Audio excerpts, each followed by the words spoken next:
Hello, good morning students, class 7th SST.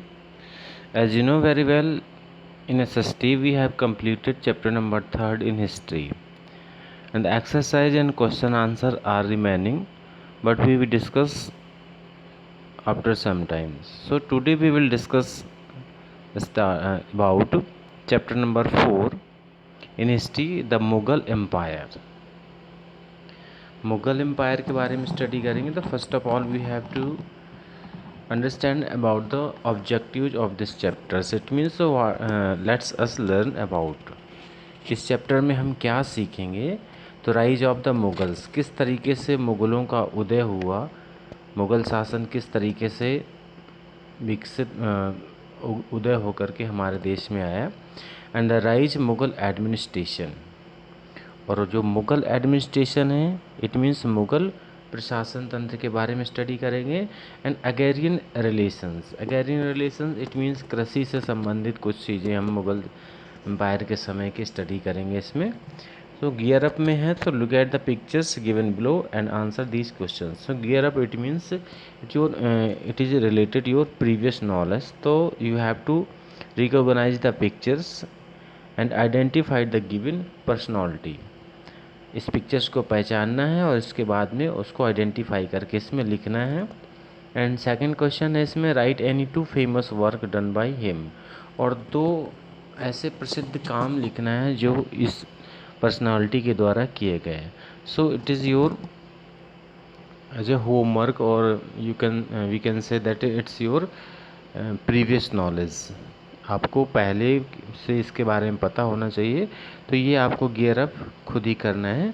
अब आते हैं टाइमलाइन पर. टाइमलाइन जो कि जानते हैं कि पूरे चैप्टर का एक सारांश होता है, किस पीरियड में क्या हुआ और क्या क्या इवेंट्स हुए, कितना पीरियड का जो ड्यूरेशन है, टाइम ड्यूरेशन है, वो सारी चीज़ें टाइमलाइन में दी होती हैं. तो टाइमलाइन के अकॉर्डिंग हम इस पूरे चैप्टर को डिवाइड कर लेते हैं. तो टाइमलाइन में हम देखते हैं कि यहाँ पर हम हुमायूं जो 1530 से 40 सी से लेकर के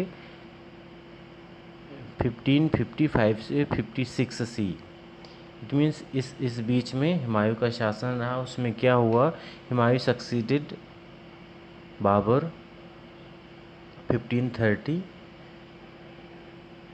हुमायूं जो कि बाबर के बाद बैठा गद्दी पर.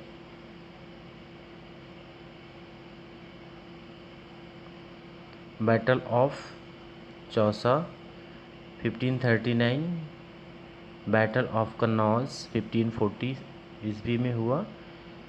ही remained in exile for 15 years 1540 से 55.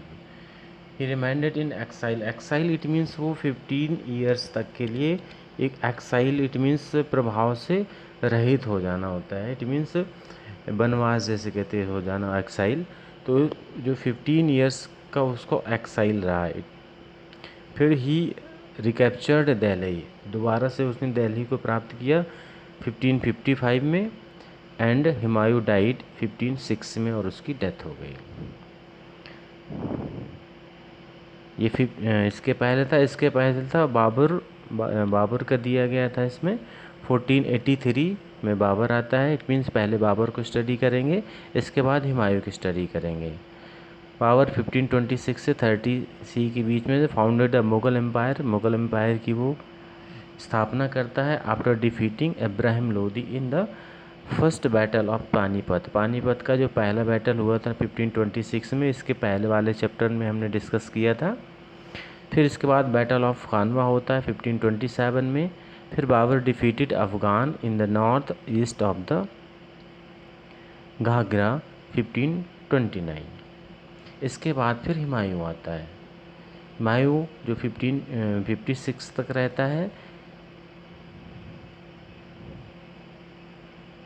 फिर इसके बाद शेरशाह सूरी जो 1540 से 45 के बीच में रहता है.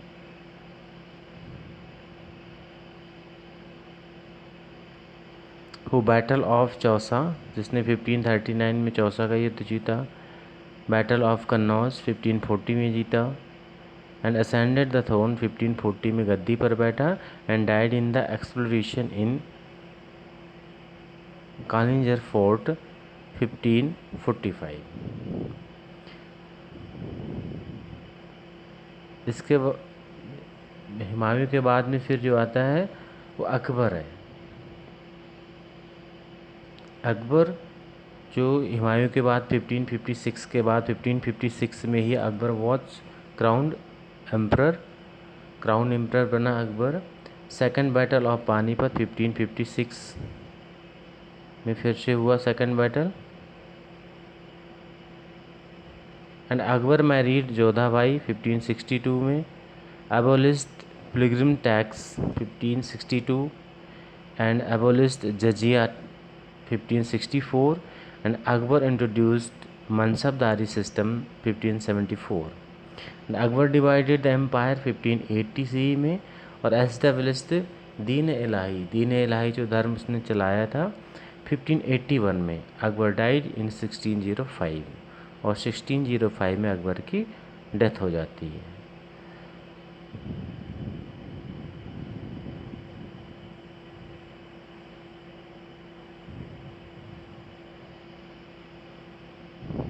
फिर इसके बाद है शाहजहाँ, औरंगजेब। इस तरीके से you can see in timeline में देख सकते हैं, सबका डिस्क्रिप्शन इसमें दिया हुआ है, कौन सा शासक कितने समय के लिए आया और उसने कौन कौन से मुख्य काम किए। सो राइज ऑफ मुगल्स का उदय। So let's start the topic rise of the Mughals. The political source in the northwestern provinces in the second half of the 15th century and the beginning of the 16th century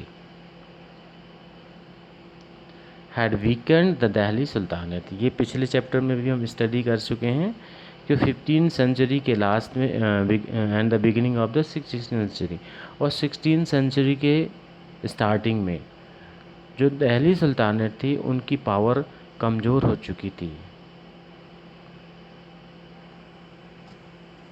and the way of the establishment of new dynasty और नए वंश का उदय होने के रास्ते खुल गए थे।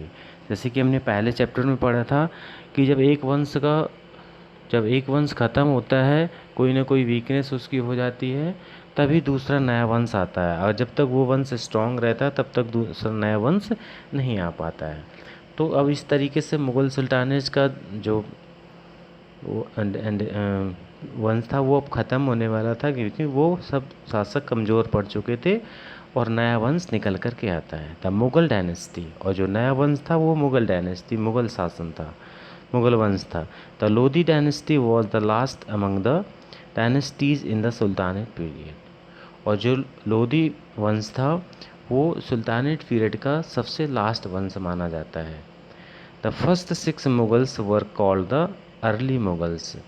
स्टार्टिंग के जो 6 मुगल्स आए उनको अर्ली मुगल्स कहा जाता है या फिर ग्रेट मुगल्स कहा जाता है। And other were called the late Mughals, और इसके बाद जो आए उनको लेट मुगल्स कहा जाता है। और जो मुग़ल वर्ड का मीन्स है मंगोल इन पर्शियन।